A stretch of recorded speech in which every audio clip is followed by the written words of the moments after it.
بسم اللہ الرحمن الرحیم۔ السلام علیکم ورحمۃ اللہ وبرکاتہ۔ عمران اسلامک اسٹوڈیو کے معزز خواتین و حضرات، امید کرتے ہیں کہ آپ خیریت، عافیت اور سلامتی کے ساتھ ہوں گے۔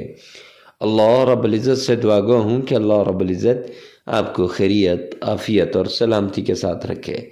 عمران اسلامک اسٹوڈیو کے روحانی وظائف، قرآنی وظائف اور اسلامی وظائف کی دنیا میں آج جو وظیفہ لے کر حاضر ہوئے ہیں، یہ وظیفہ انتہائی عمدہ، آزمودہ اور مجرب وظیفہ ہے رمضان المبارک کا، کہ رمضان المبارک کے شروع کے دنوں میں اگر کوئی آدمی تکلیف میں مبتلا ہے تو وہ یہ وظیفہ کرے تو انشاءاللہ اس کی بیماری دور ہو جائے گی۔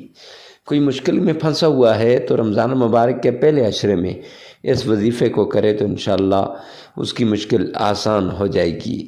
تو چلتے ہیں اپنے وظیفے کی طرف۔ وظیفے کی طرف جانے سے پہلے اگر آپ ہمارے چینل عمران اسلامک اسٹوڈیو پر پہلی مرتبہ آئے ہیں تو ہمارے چینل کو سبسکرائب کر دیں، ویڈیو کو لائک کر دیں اور ساتھ لگے ہوئے بیل آئیکن کو لازمی پریس کر دیں تاکہ ہر نئی آنے والی ویڈیو سب سے پہلے آپ تک پہنچے۔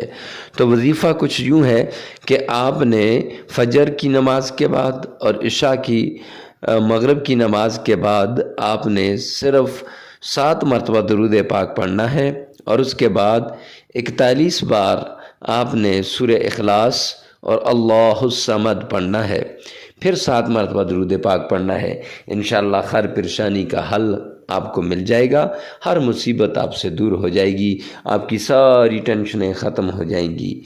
ملتے ہیں نیکسٹ ویڈیو میں نیکسٹ وظیفے کے ساتھ، تب تک کے لیے اللہ حافظ۔